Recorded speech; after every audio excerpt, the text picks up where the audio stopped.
So welcome है आप सभी लोगों का एक और इस नई चमचमाती हुई वीडियो सीरीज के अंदर। तो आज का जो हमारा टॉपिक है वो राजस्थान के प्रमुख युद्ध के बारे में है। कौन सा युद्ध कब हुआ, किसके बीच में हुआ, तो शुरू करते हैं। तो सबसे पहले आता है तराइन का प्रथम युद्ध जो 1191 में हुआ था। पृथ्वीराज और मोहम्मद गोरी के बीच में हुआ था। ठीक है, पृथ्वीराज जो कि अजमेर और दिल्ली के शासक थे और जो मोहम्मद गोरी था वो अफगान का आतंक था। ठीक है, तो इसमें बेसिकली पृथ्वीराज की जो थी वो विजय हुई थी, लेकिन मोहम्मद गोरी ने बदला लिया और 1192 में हुआ तराइन का द्वितीय युद्ध जिसमें पृथ्वीराज बुरी तरह से हारा गया और मोहम्मद गोरी की जीत हुई। ठीक है, फिर आता है रणथंबोर का युद्ध जो कि 1301 में हुआ था हमीर वर्सेस अलाउद्दीन खिलजी के बीच में। ठीक है, जिसमें अलाउद्दीन खिलजी ने विजय पाई थी और फिर ये किला उसके नाम चला गया और वहां की जो रानियां थी उन्होंने जौहर कर लिया और जो हमीर देव थे वो आपके वीर गति को प्राप्त हुए। लेकिन आखिर ये युद्ध क्यों हुआ था, इसका जवाब आपको कमेंट बॉक्स में देना है। चलिए आगे बढ़ते हैं और चित्तौड़ का युद्ध आता है 1303 में राणा रत्न सिंह वर्सेस अलाउद्दीन खिलजी के बीच हुआ था और इसमें भी अलाउद्दीन खिलजी विजय रहा और राणा रत्न सिंह बहादुरी से लड़ते हुए वीर गति को प्राप्त हुए और यहाँ की रानियों ने भी जौहर कर लिया राजा की वीर गति के बाद। आपने नाम सुना ही होगा रानी पद्मावती का, ठीक है ना। इसके अलावा भी चित्तौड़ में कई सारे युद्ध हुए जिसमें आपने सुना होगा 1535 का राणा विक्रमादित्य वर्सेस बहादुर शाह के बीच में और इसमें भी राणा विक्रमादित्य वीर गति को प्राप्त हुए थे और इस युद्ध के बाद भी रानी कर्णावती ने जौहर किया था। आखिर क्यों हुआ ये युद्ध, तो जो बहादुर शाह था ना, गुजरात का सुल्तान, ठीक है ना, वो मेवाड़ के प्रभाव को रोकना चाहता था, इसलिए उसने ये युद्ध लड़ा। इसके बाद चित्तौड़ का एक और युद्ध आता है राणा उदय सिंह द्वितीय वर्सेस अकबर के बीच में हुआ था। ये 1567 से 68 के बीच में हुआ था ये और इसमें भी क्या था कि अकबर जो था ना राजस्थान पर पूर्ण नियंत्रण चाहता था और चित्तौड़ उसके बीच में बहुत बड़ी बाधा थी, तो उस पर उसने आक्रमण किया और इसको अपने कब्जे में ले लिया और इसमें भी कई स्त्रियों ने युद्ध के बाद जौहर किया ही था। ठीक है, फिर आता है अपना जालोर का युद्ध 1311 से 1312 के बीच में होता। अलाउद्दीन खिलजी वर्सेस जालोर के राजा कान्हड़ देव के बीच में होता और इस युद्ध में भी अलाउद्दीन खिलजी विजय रहा। ये युद्ध क्यों हुआ, देखो जो कान्हड़ देव थे ना उन्होंने अलाउद्दीन खिलजी की अधीनता स्वीकार नहीं करी। रणथंबोर का किला तो उसने पहले ही जीत चुका था और इस युद्ध के बाद ये किला भी उसके नाम चला गया। फिर आता है खातौली का युद्ध। ठीक है ना, खातौली कहां पर आता है, अभी आपका कोटा जिले के पास में आता है। 1518 में ये युद्ध हुआ था और किसके बीच हुआ था, महाराणा सांगा और इब्राहिम लोधी के बीच में हुआ था। महाराणा सांगा लगातार अपनी सीमाएं बढ़ा रहे थे और दिल्ली के सल्तनत को कमजोर कर रहे थे और इब्राहिम लोधी को ये मंजूर नहीं था, इसलिए उसने ये युद्ध लड़ा, लेकिन बदकिस्मती से वो बहुत ही खतरनाक तरीके से हारा गया। इब्राहिम लोधी की एक बहुत बड़ी सेना को महाराणा सांगा ने टक्कर दी थी, यहाँ तक कि महाराणा सांगा युद्ध में घायल भी हो चुके थे। उनके एक हाथ पर तलवार से वार हुआ, लेकिन फिर भी वो हार नहीं माने और इब्राहिम लोधी की सेना को परास्त किया। इनकी वीरता और प्रतिष्ठा देखकर बाद में इन्होंने खानवा का युद्ध भी लड़ा बाबर से। आगे बात करते हैं हम, लेकिन उससे पहले आता है आपका गागरोन का युद्ध जो कि 1519 में लड़ा गया महाराणा सांगा वर्सेस मोहम्मद खिलजी द्वितीय के बीच में और इसमें भी महाराणा सांगा विजय रहे और जो अपना मोहम्मद खिलजी द्वितीय था वो परास्त हो गया और उसको बंदी बना लिया। फिर वहां से उसको चित्तौड़ ले गए और कुछ समय पश्चात उसको मुक्त कर लिया,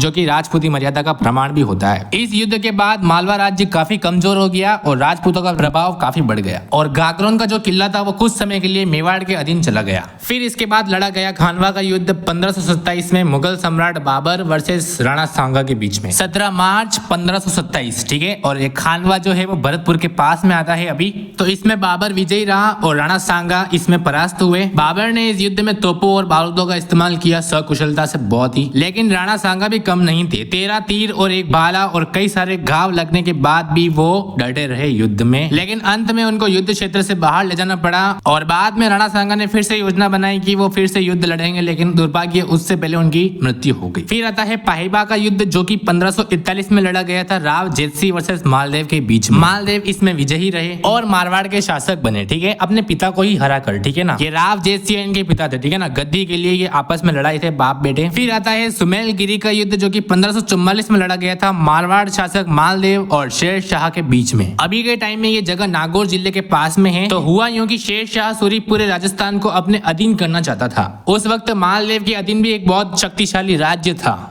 जब कुछ अफगान सरदार मिलार खान और इसार खान ने शरण ली थी मालदेव के यहाँ पर, तब शेर शाह ने मारवाड़ पर आक्रमण कर दिया। राव मालदेव ने 50,000 राजपूत सैनिकों के साथ मोर्चा संभाला। वहीं दूसरी तरफ शेर शाह सूरी की सेना थोड़ी सी कमजोर थी और उसने चालाकी से अफवाह फैलाई कि मालदेव के 2 सरदार जयमल और कुंपा शेर शाह से मिले हुए हैं। मालदेव इससे भ्रमित होकर युद्ध में पीछे हट गया, लेकिन उनके 2 सेनापति जिन पर उनको शक किया गया था जयमल और कुंपा पर, वो अकेले ही 5,000 राजपूती सैनिकों के साथ शेर शाह की बाकी 80,000 की सेना के साथ भिड़ंत गए। अंत में जयमल और कुंपा वीरगति को प्राप्त हुए, लेकिन जो शेर शाह सूरी की जो जीत हुई थी वो बहुत ही कठिनाई और खून खराबे से हुई थी। यानी कि इनकी सेना ने कितना प्रयास किया होगा कि शेर शाह सूरी को ये बोलना पड़ गया कि आज अगर मारवाड़ का राजा मैदान में डटा रह जाता तो मैं अफगानिस्तान वापस भाग जाता, और इसी कारण शेर शाह सूरी वहां पर ज्यादा समय तक टिका नहीं रहा और वापिस से अफगानिस्तान चला जाता है और वापिस से मारवाड़ का शासक बन जाता है मालदेव। फिर आता है अपना हल्दी घाटी का युद्ध, जो कि 1576 में लड़ा गया था महाराणा प्रताप वर्सेस मुगल प्रशासक मान सिंह के बीच में। इसमें भी अकबर यही चाहता था कि महाराणा प्रताप उनकी अधीनता स्वीकार कर ले, लेकिन वो कभी सामने झुकने वाले नहीं थे और आखिर में महाराणा प्रताप ने 20,000 सैनिकों के साथ अकबर की लाखों सेना के साथ मुकाबला किया। इस युद्ध में महाराणा प्रताप का चेतक घोड़ा बुरी तरह से घायल हो गया, वो उनके सुरक्षित स्थान पर ले गया और फिर वहीं पर वीर गति को प्राप्त हो गया। देखा जाए तो ये युद्ध निर्णायक नहीं है, यानी कि कोई भी स्पष्ट रूप से विजेता नहीं था, लेकिन राजपूती सेना पीछे हट गई और मुगल सेना ने अस्थायी रूप से कब्जा कर लिया। अकबर जो था महाराणा प्रताप को पकड़ नहीं सका, लेकिन महाराणा प्रताप उन्होंने हार नहीं मानी और संघर्ष जारी रखा और जंगलों में रहकर घास की रोटी भी खाई, आपने सुना ही होगा, लेकिन कभी भी उनके सामने झुके नहीं, कभी भी उनकी अधीनता स्वीकार नहीं करी। बाद में उन्होंने गोरिल्ला नीति अपनाई और धीरे धीरे करके दिवेर, खानवा और चावंड को अपने अधीन ले लिया और अधिकतर मेवाड़ राज्य को पुनः स्थापित कर लिया। फिर आता है कुंभलगढ़ का युद्ध, जो कि 1578 में लड़ा गया था राणा प्रताप और मुगल सेनापति शाहबाज खां के बीच में। फिर आता है दिवेर का युद्ध, जो कि हमने बात करी थी अभी कि 1582 में महाराणा प्रताप द्वारा शाही ठिकानों पर आक्रमण किया गया था।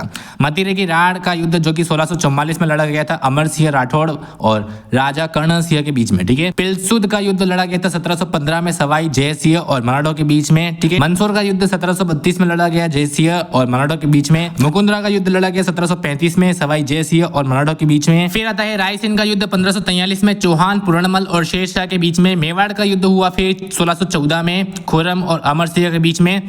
फिर लासवाड़ी का युद्ध हुआ था 1803 में लॉर्ड लेक और सिंधियों के बीच में।